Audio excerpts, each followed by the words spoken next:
Yashodanandana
Bhagavate Vasudevaya.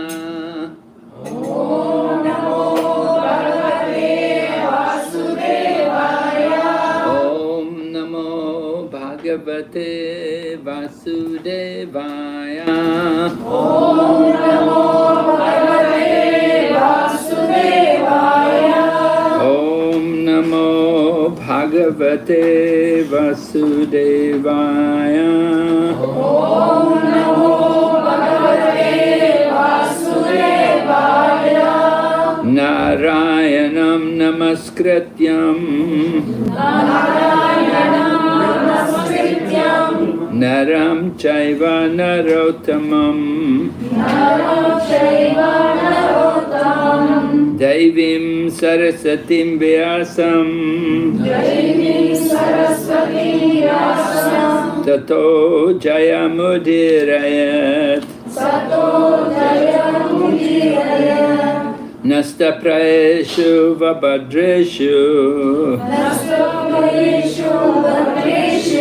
Nityam Bhagavata Sevaya Bhagavati Uttama Sloke Bhaktir Bhavati Naistiki.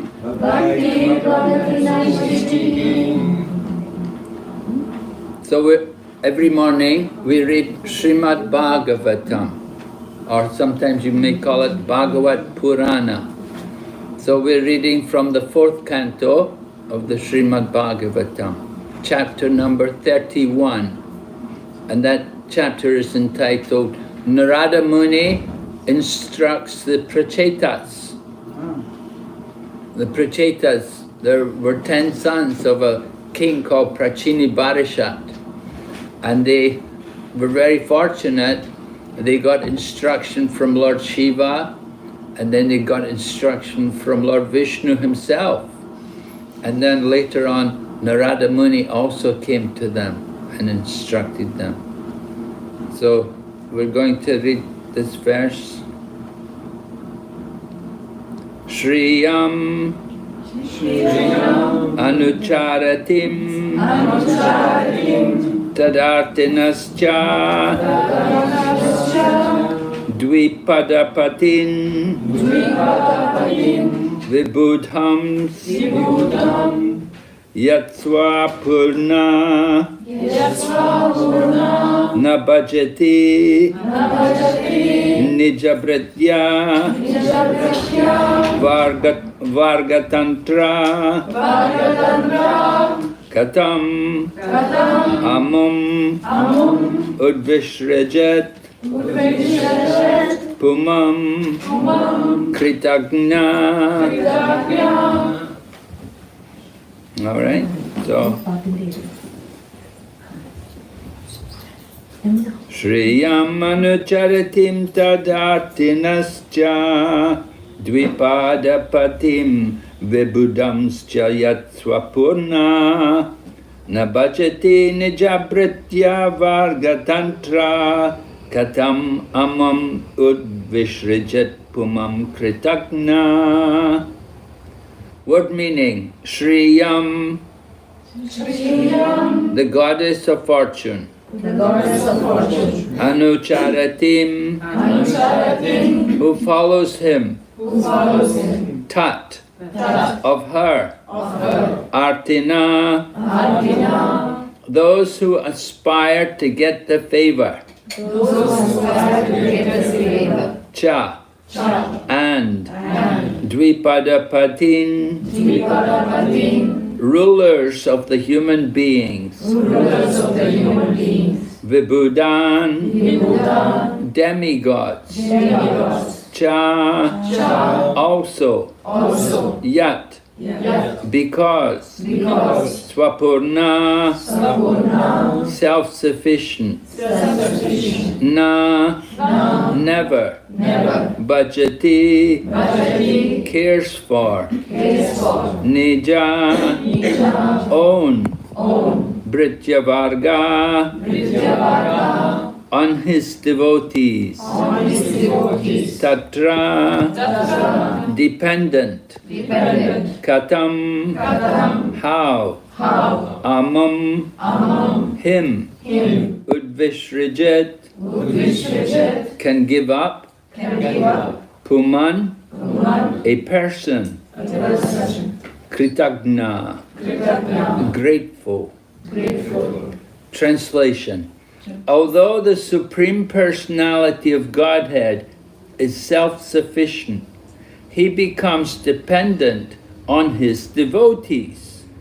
He does not care for the goddess of fortune, nor for the kings and demigods who are after the favor of the goddess of fortune. Where is that person who is actually grateful and who will not worship the personality of Godhead? Purport by Srila Prabhupada.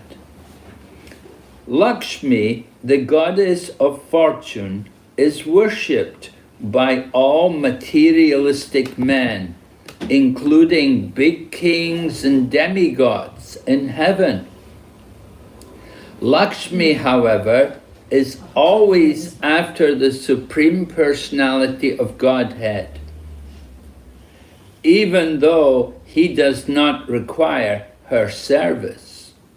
Brahma Samhita says that the Lord is worshipped by hundreds and thousands of goddesses of fortune, but the Supreme Lord does not require service from any of them, because if he so desires, he can produce millions of goddesses of fortune through his spiritual energy, the pleasure potency.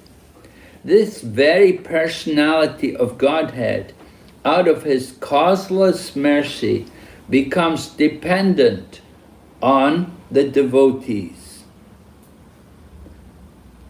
How fortunate, then, is a devotee who is thus favored by the personality of Godhead.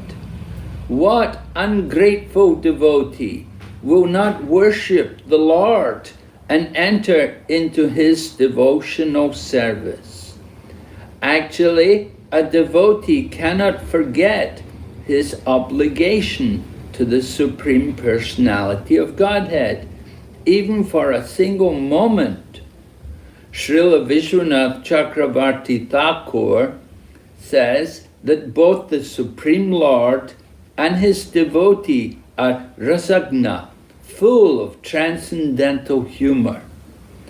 The mutual attachment between the Supreme Lord and his devotee is never to be considered material.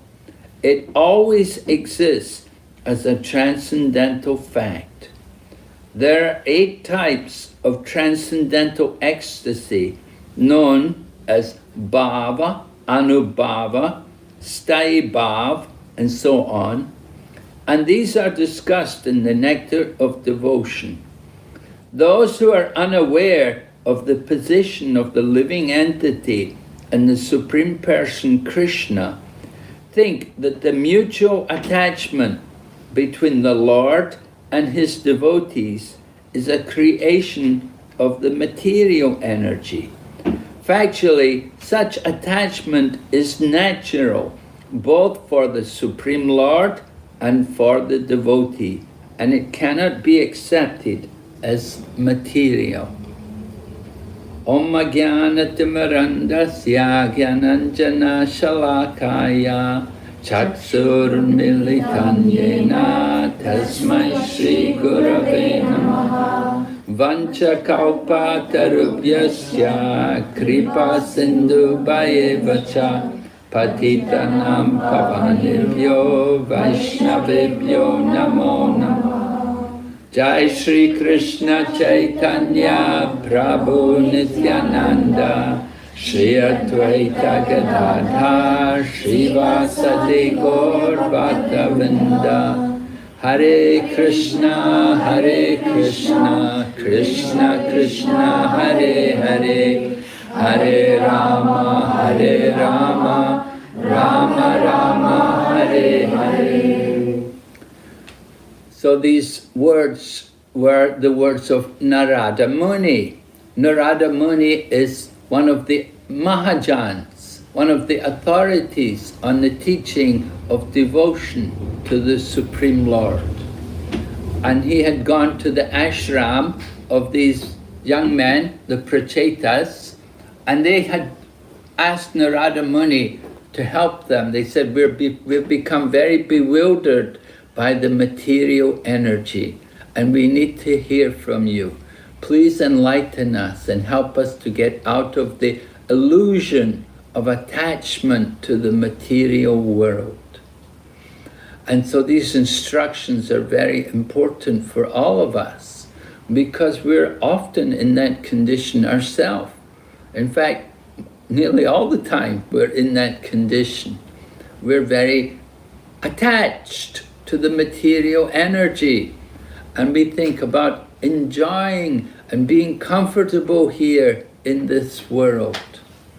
But we have to understand the nature of our existence here, that we have taken birth here and we will have to leave here one day also. We don't know when. Some people leave earlier, some people live later. But for everyone, we have to leave. We say, as sure as death. Death is sure. The miseries of material existence mean birth, old age, disease, and death. So these things are there. Because we all took birth in the material world, we have to also accept that sometimes there's going to be disease. In course of time, we're growing old, and one day we will die. Where will we go from here? a lot of people never think about it. They never think about where we're going to go from here. After this life, where will we take our next birth? So it's very important for all of us to understand human life. Human life is very special, very fortunate. The Vedas describe how there are 84 lakh different species of life, and only 4 lakh are human species. So we're fortunate to have a human body. But we're even more fortunate when we get association with devotees. Like the Prachetas, they were very fortunate. They got association with Narada Muni, and he's explaining to them about the real mission of human life and how to make proper use of this human life. That it's not just make a lot of money and get more digits in our bank balance. It's not just living comfortably here, but we have to consider our spiritual life also, that we're all eternal spiritual beings. And we've had many births. We've taken birth in many different species of life, in different conditions, all over the creation, not just in this planet, but in many different places. Sometimes we would be in the higher planets, away up in Swargaloka with all the devas, and sometimes we'd be way in the bottom with Yamaraj. You know Yamaraj, the god of death? There's higher planets in the top of the universe, and the hellish planets are in the lower part of the universe. We're here on the Earth planet. It's in the middle of the universe. Here's the map. You can see, if you're interested, of the whole creation. There on the top is the spiritual creation, and this is Vaikuntha, this is Goloka, Krishna's planet. This Vaikuntha means place of Vishnu, and here's the earthly planet, at the bottom. We're here in the bottom. And there are many, many universes. And in each and every universe there's many, many planets. And on each planet there's so many people, so many living entities. We're so fortunate that we have a human species, a human body, and we're on the Earth planet, which is a very special planet. Bharatvarsh is there, the Yamuna River is there, the Ganga is there. Very special places. They're all there on this planet for our benefit, to help us to become purified and to become enlightened. We have to take advantage of the facilities which are given to us. Therefore, 5,000 years ago, Lord Krishna came, and at that time he spoke Bhagavad Gita, spiritual knowledge, not just for Arjuna, but for all of us. And we were reading just now from Srimad Bhagavatam, which is written by Srila Vyasadeva. Srila Vyasadeva is an empowered incarnation. He's empowered to write books, and he writes books about the personality of Godhead.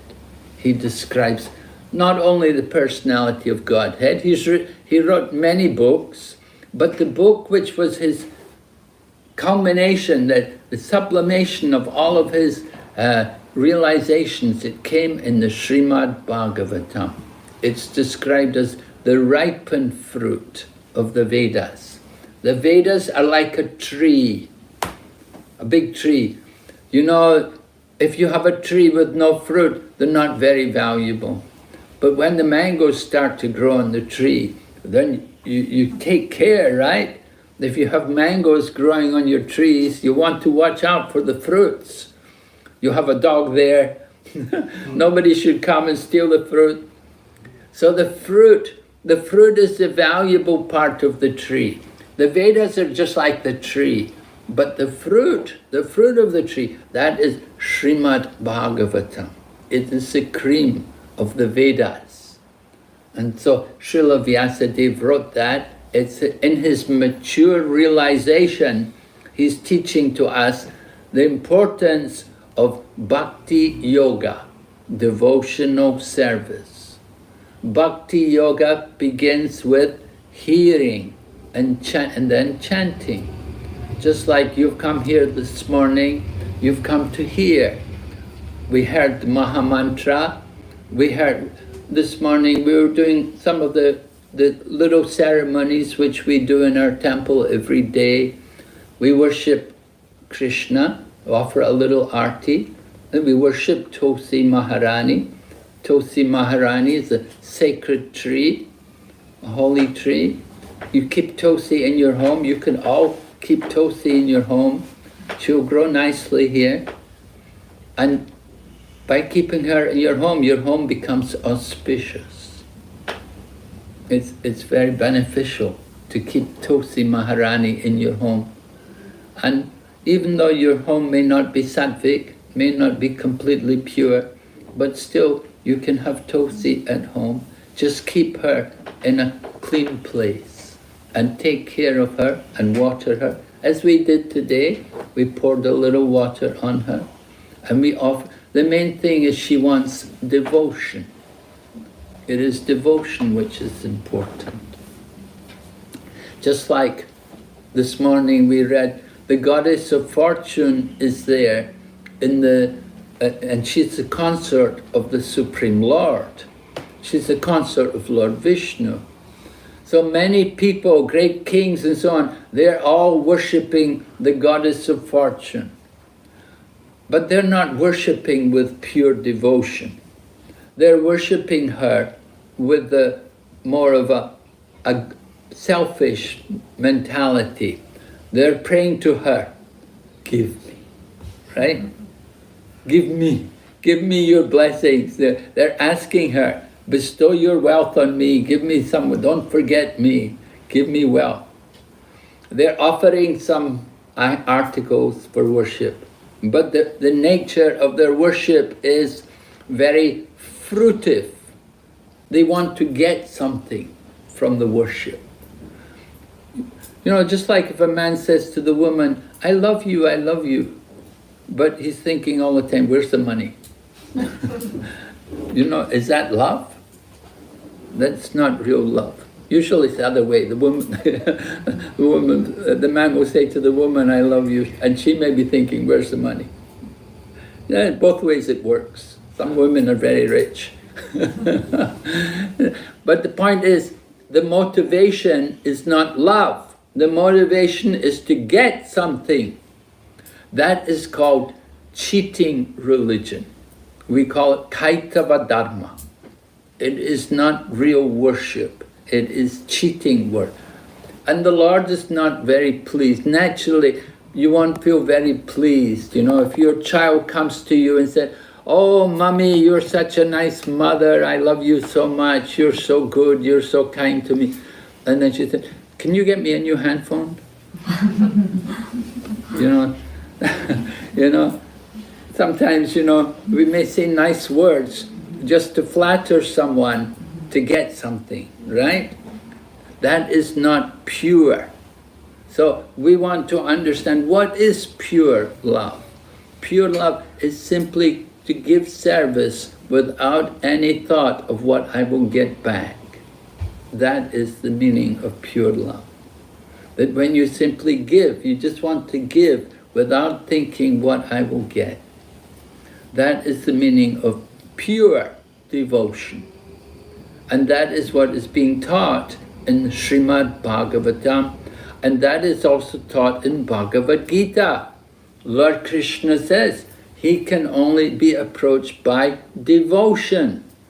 Devotion means, actually the real devotion means service. One who has devotion, they will want to do service. They will want to do, how can I serve you? You know that sometimes, couple are married and they have children and so on, and sometimes the husband comes home from work after a long day, comes home and he finds the house is in a mess and the children are all running around, they're not doing their homework, and there's no food prepared for his supper. And the wife is sitting there, and he says to his wife, what's going on? What are you doing? And she said, oh, I'm just thinking how much I love you. And he said, well, you love me? Then do something, clean the house, take care of the children, cook the supper, like that. And so love means service. The same way we talk about love of God. If we love God, we will want to serve Him. How can we serve Him? In this age, the proper way to worship Him is through the chanting of His holy name. So while we were performing the worship, we were offering incense and flour and so on. It's not the offering which He wants, but it's the devotion. It's the mood of giving love to the Lord. That is the important thing. It's the attitude which we have. We want to have the right mood in our worship. That we're simply offering these things for His pleasure. God is a person. Just as we are persons, He is also a person. He is the supreme person. We are not supreme. We are tiny. He is very great. But we have a relationship with Him. He is the master, we are the servant. Our duty is to give service to Him, to please Him. And we please Him by love and devotion. And that devotion is enhanced. We can increase our devotion the more we sing His name. Because by singing the names of the Lord, we will associate with Him. He is in His name.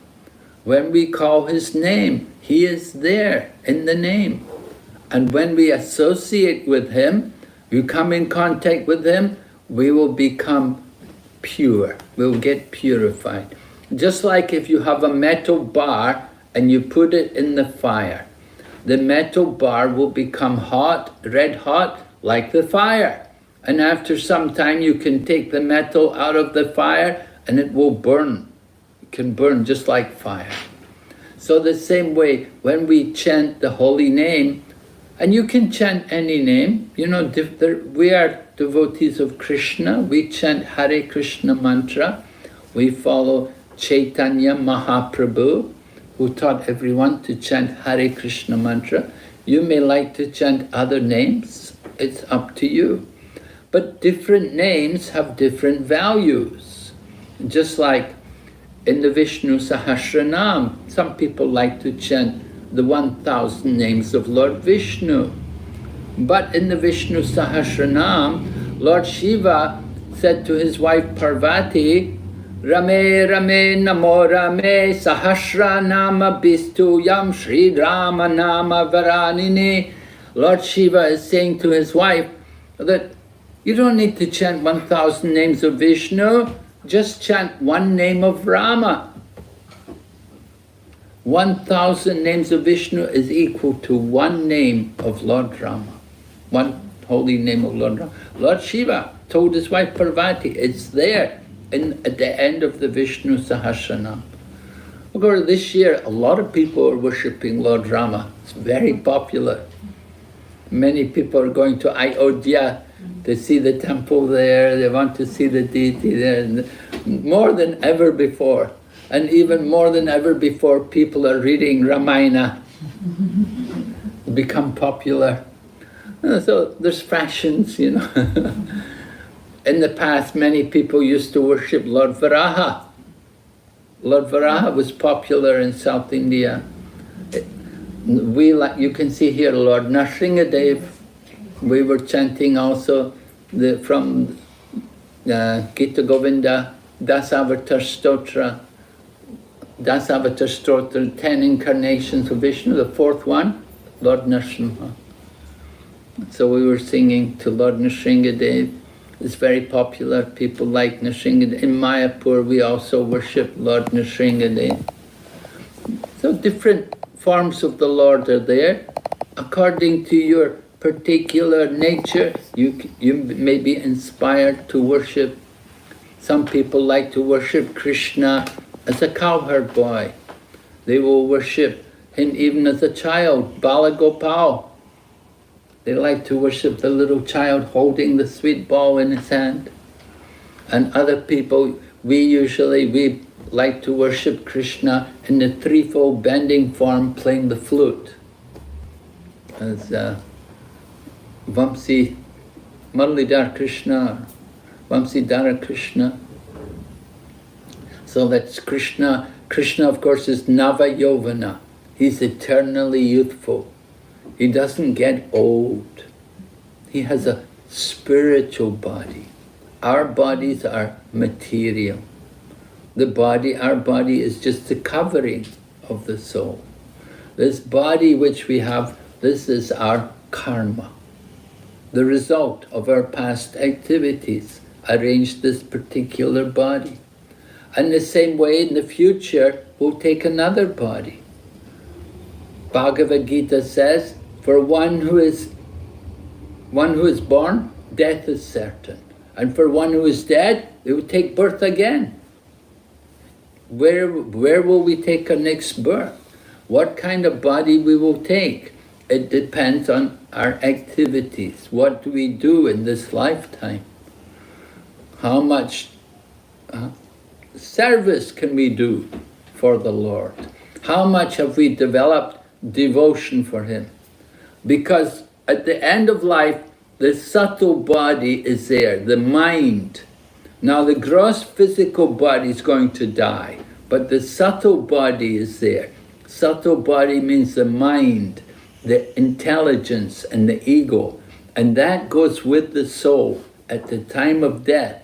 When we give up the body, the subtle body goes with the soul and it carries our desires and will take us to some other place, to take birth in some other form. So we have to be very conscious of this, and we have to be careful what we're thinking and what we're doing in our life, because it's sowing the seed for the future. And the Christians also, although the Christians say they don't believe in reincarnation, actually it says in the Bible, as you sow, so shall you reap. In other words, the farmer sowed seeds, they will get the results of those activities. Right? In Hindi, they say, Jaisa karega, aisa parega. Right? And in every country, even in China, they have this saying. They say, in Chinese, they say, shan yo shan bao, yo bao. I mean, you do good, you get good. You do bad, you get bad.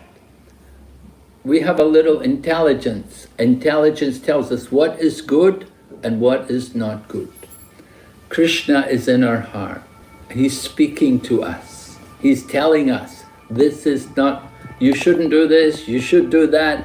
Krishna is giving us, because the soul is there, and so there are two souls. It's like two birds in a tree. One is the individual soul, and the other is the super soul. Like two birds are sitting in the tree. One bird is eating the fruit, and the other bird is a witness. Krishna, as a super soul, Paramatma, he's a witness to all of our activities. And we're like the bird which is eating the fruit. Now, sometimes the fruit is good, sometimes it's sour, right? So the same way in our life, sometimes we feel good and we're happy, and other times we're miserable and suffering. We get the results of our different activities. So we want to be very conscious and try to do what is right. What is the proper standard for behavior? People say, oh, everybody's doing this, everybody eats meat, everybody's eating meat, I also should eat. Just because everybody eats meat doesn't mean we have to do it. We could say the blind follow the blind. We have to know what is proper. What's the proper food for human being? And you study the body, you study the anatomy of the body. The nature of this body is to be vegetarian. We're meant to be vegetarian. And people, oh, no protein. There's so much protein. The elephant doesn't eat meat. Look at the body of the elephant. So we have to understand these things properly. Sometimes people don't, sometimes we may be challenged like this, but we can answer the questions. So we hope all of you are understanding this Krishna consciousness. We're eager to try to introduce Krishna consciousness again. Initially, we used to have our center here in Geneva. In the very beginning, the devotees first came here to Geneva, and Srila Prabhupada came here, and he spent 10 days here in Geneva. And so, after some time, the devotees decided it would be better to go to Zurich, because it's more industrial city, more people and so on, easier for them to distribute literature. And so it meant that they closed the center here. But now, we want to again reintroduce Krishna consciousness here. We want to maintain regular programs and distribute Krishna consciousness. All over Switzerland, there are pockets of devotees in different places, and they're having programs. So we don't want to overlook Geneva, a very important city, international city, and we definitely want to have our presence here. So we're very happy to see all of you take an interest in Krishna consciousness. Are there any questions? Anyone? Yes? Prabhuji, can you share any experience or anything with Srila Prabhupada that you had, his dealings or anything specific? Do you want to know about what my interaction with Prabhupada? Maybe one or two. You can share. Well, you know, see, Prabhupada had many disciples, so he couldn't let everyone get so close to him. You know, he was. You know, I was very young and I was very new, and Prabhupada was very, very senior. You know, he was in his 70s and like that, and I was 20 something. You know, I was a very young boy, so I didn't know anything. I was very new. So whenever I was with Prabhupada, I would just try to hear him and listen to what he was saying, different things. One time I was in the temple in Vrindavan, and our Krishna Balaram temple in Vrindavan. So it was lunchtime and Aarti was going to begin. So there were not many people. You know, those days, 1970s, Vrindavan was quite quiet. It was not so crowded as it is today. So many people there today. But the temple was new and there was not so much people living around as there is now. Anyway, it was midday Aarti, and so I started to lead the kirtan. I was just playing the kartals, and there were only a few people in the temple room. And Srila Prabhupada was in his house at the back, behind the temple. He was not even in the temple, he was in the house at the back. And what happened, I was leading the kirtan, and then after a few minutes, his secretary came from his room and said, Srila Prabhupada wants to know, why is nobody playing Mridanga? I was surprised because, you know, he wasn't even in the temple, he was away in his house, you know, but he was listening, and he said, no, the Prabhupada had told his secretary, go and ask them, why is nobody playing Mridanga? When you have kirtan, you must have Mridanga. Someone must play the Mridanga. So that was one instruction Prabhupada gave. And then another time, in 1977, Prabhupada was in very poor health. He was very weak, you know, and he was just laying down. But he wanted devotees to come and chant for him all the time. So, you know, we had like a schedule, and we would go and sit and chant. And we only had very small kartals, very tiny kartals. And there was no madanga also, it was just tiny kartals. He just didn't want any, just because it was just a private kirtan, you know. So 2 of us, myself and another devotee, we were allowed to go and to chant for Prabhupada. And Prabhupada was laying there, you know, and he was very weak, he wasn't moving around much. It was his final year, you know, a few months later he left the body. Anyway, we were chanting and we were singing Hare Krishna mantra, but suddenly the devotee, the other devotee I was with, he started to sing another mantra. And Prabhupada opened his eyes immediately and said, "Only Hare Krishna." He was singing something like Govinda Jai Jai, like that, you know. But Prabhupada said, "Only Hare Krishna." He just wanted Hare Krishna mantra. So that was another instruction. Sometimes, you know, morning times, sometimes we get to go for a walk with Prabhupada. Prabhupada liked to go every morning for a walk. He was very regulated wherever he was. He would go for a morning walk and come back in time for the deity greeting. So we'd go for a walk in the park. And sometimes he would talk, and sometimes he would just chant japa. Sometimes he would talk, sometimes he would. And we would cook for Prabhupada. We would be cooking for him.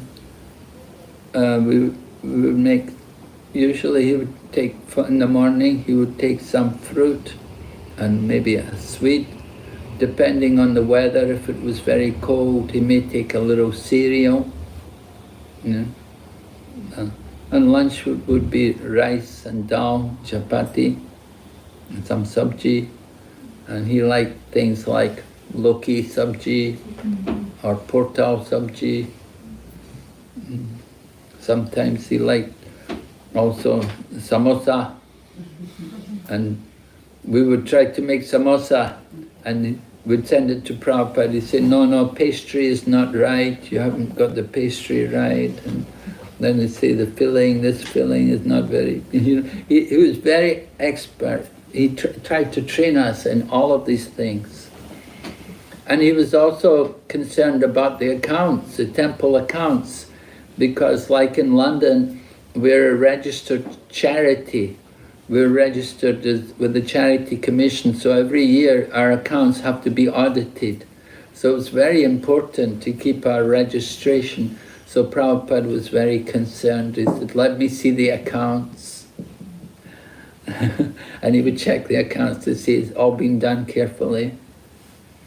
Another time, another thing happened. When I got initiation, we were about more than a dozen people. We got initiation together. There was only about 20 people staying in the temple at that time, and maybe 2 people were initiated. So Prabhupada came and he was giving us all initiation. So what happened was that after the initiation, they called the temple president. And the temple president was a devotee had come from America to help us, to train us. So he said to the temple president, he said, "You know, I gave all these devotees initiation." He said, "None of them gave me any Guru Dakshin." And the temple president laughed. He said, "Prabhupada, they don't have any money." Yeah, so that was the condition of our movement in like 1971. 1971, more than 50 years ago. Our movement was very new and we were very young, and the temple, you know, it was a rented house and we were struggling to pay everything. Anyway, Prabhupada understood, he laughed. He said, "Just see, British Empire. They took all the wealth from India, and here you are, no money."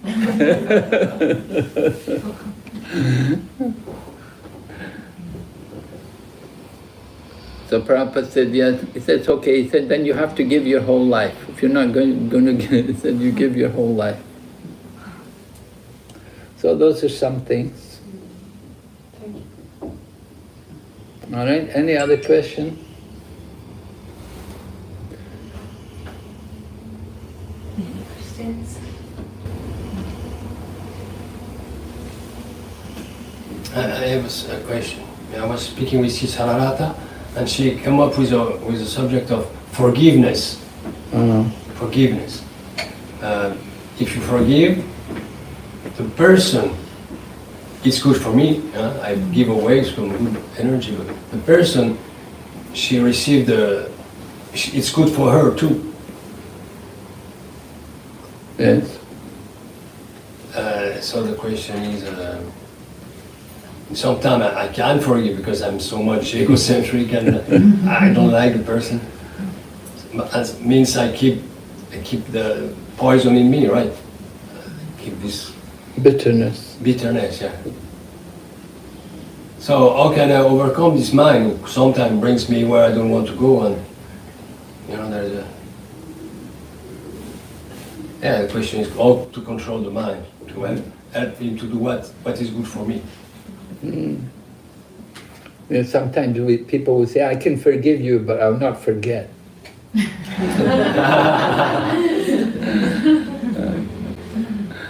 So that's not very good, right? And so forgiveness is a very important quality. Certainly we have to learn to forgive people. Somebody does something, what should be our attitude if someone has done something to you which you feel was not nice, not just? We should think, I must have done something to him in the past to deserve it. That they're doing like this to me, they're repaying me for something I must have done previously to them. In other words, we should be tolerant. In the Lord Chaitanya's Shikshastikam prayers, he said we should be tolerant like a tree, as tolerant as a tree. The trees tolerate the heat and the cold, the wind and the rain. The trees tolerate people cutting them, breaking the branches, but still they give shelter. Still they tolerate. And so a devotee should be like that, should be tolerant. And we should offer all respects to others and not expect any respect ourselves. That is the mood of a devotee. And that verse is so important. We're told we should put that verse on a thread and string it around our neck for constant remembrance. We need to be tolerant. We have to tolerate. In Bhagavad Gita, Lord Krishna also describes about tolerance. He said, just like winter and summer seasons, you have to tolerate them. Now it's coming to summer, but winter will come again. You have to tolerate. So we have to also tolerate sometimes difficulties and something is done which you feel is not just, somebody's offending you. Don't get all upset about it. Take shelter of Krishna, chant the holy name. And tolerance is required. Forgiveness, yes, we should learn to forgive. We should learn to think that I must have done something to deserve it. And we're grateful that it's using up the karma. My karma is reducing. Because they're doing something like that to me, then it's reducing my bad karma. I have a question regarding this point. Sorry, maybe you want to say something. You want to What do you speak think French? We have a translator. Oh, je peux traduire si tu veux. No, it's okay. Can we think that we could also, in certain circumstances, have to forgive ourselves? Forgive ourselves. Yeah, for stupidities we know we did. and which are heavy on our shoulders because we did it. Yeah, well, Not only towards someone else, of course, we could also forgive, ask for forgiveness to the other person, but some stupidities we did in our spiritual life, we shouldn't have done. yeah, we have to be cautious about that. Forgiving yourself, you can be too slack on yourself, you know. Well, I couldn't chant my rounds today. Oh well, and you know, I have to forgive myself. We do need to put more efforts onto our own self.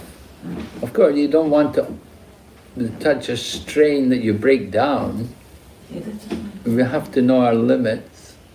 We have to know what we're able to do. So sometimes you may have to forgive yourself. You may be sometimes very sick, you may be in a condition health-wise that you're not able to do things where you usually chant a lot, but maybe due to health you're not able to chant so much. So sometimes we'd have to forgive ourselves.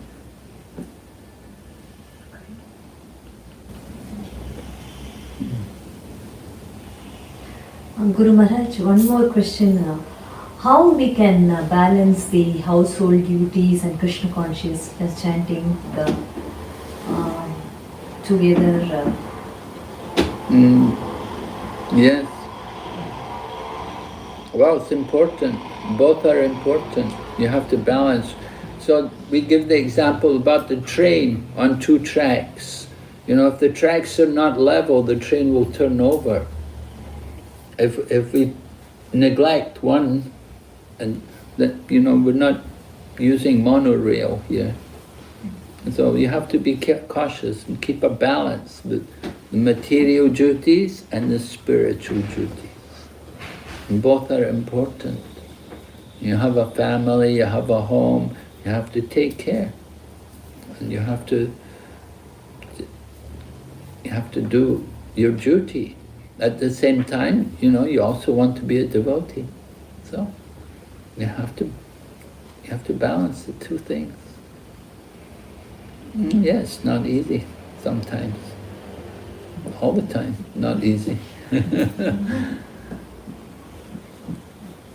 Trying to please everyone, trying to keep everyone happy can be difficult. We want to please Krishna, we want to please the spiritual teachers.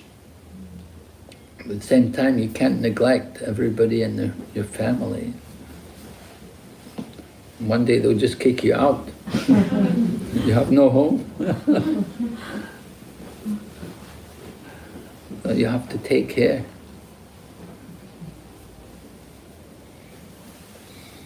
Balance the 2.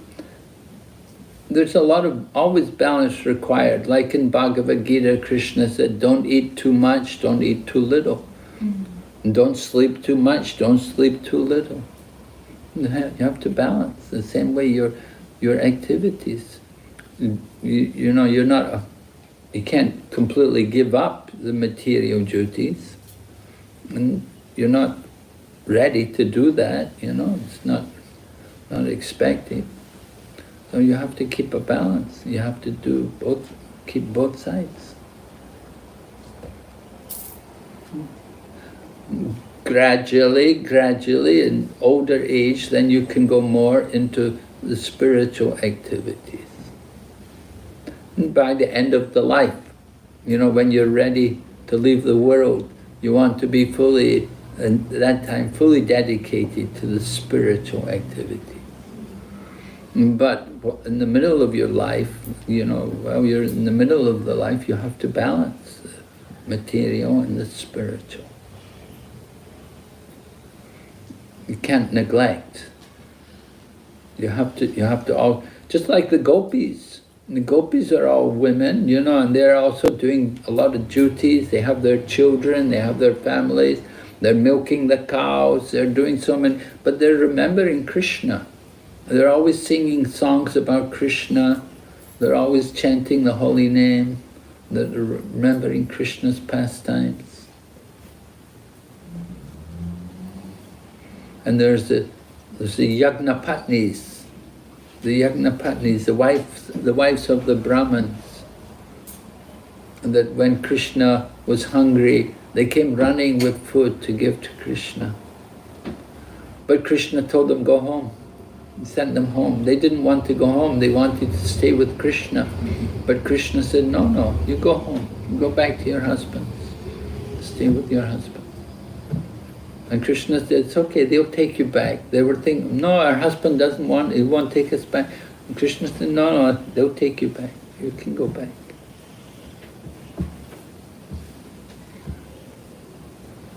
So Krishna, although the Yagnapatnis, they were great devotees, they had pure devotion for Krishna. When they heard Krishna was hungry, they brought all the food which was prepared for the yagna, they brought it all to give to Krishna. They prepared the food for the yagna, their husbands were doing some yagna, but they heard Krishna and Balaram was hungry, they came running with the food to give them. So that was their spontaneous love for Krishna. So that's good that you have that love for Krishna. But you have to maintain the material life also. You have to keep a balance. I have a related question to what Mataji was asking, that if we are so busy with our household work and want to maintain Krishna consciousness, how to maintain that, how to smaran, how to keep Krishna in the mind. Always they say that, because we forget while doing our work or even like in the office, but we forget Krishna and then suddenly we'll remember. So how can we maintain that, always remember him? Well, sadhana is important. The regular practice, like if you begin the day, if we begin the day by chanting and hearing from scriptures, then it helps us to remember Krishna throughout the day. Yeah, you have to go, just like Arjuna, he had to fight. But before he goes to battle, Krishna says, first of all, think of me, and then go and do your duty. So first thing is to fix your mind on Krishna. Maharaj Ambarish was a king, and the first thing he did was also fix his mind on the lotus feet of Krishna. Savai mana Krishna pararavindaya. And then Vachamsi Vaikunta, then do all the other activities. But first thing is bring the mind to Krishna. First thing. And then consciousness of Krishna will naturally come in the course of the day. You can be chanting, you can be singing songs of Krishna, and you can be remembering different, we try to remember slokas from the Bhagavad Gita, recite them, and sing different songs about Krishna. It's very helpful to keep your mind on Krishna. Okay. So we'll stop here. Yes, we will do one round of Hare Krishna chants. Really? Yeah. Have you got beads for Yeah, everyone? I get to you.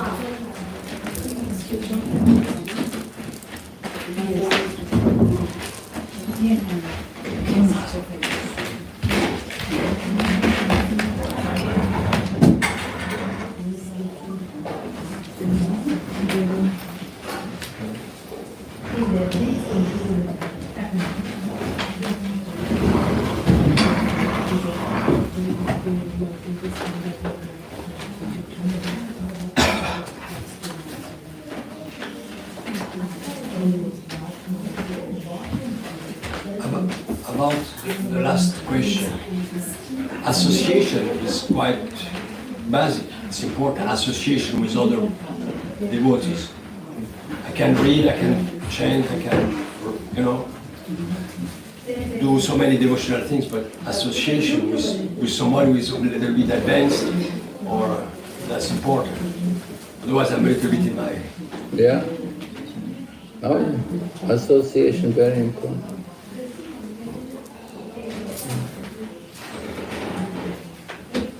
So that's why we can associate with Krishna through the holy name.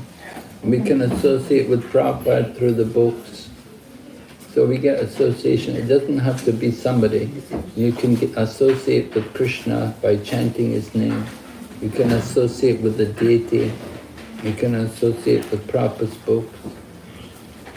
That association is there. Good. You get somebody, some person, it's also good.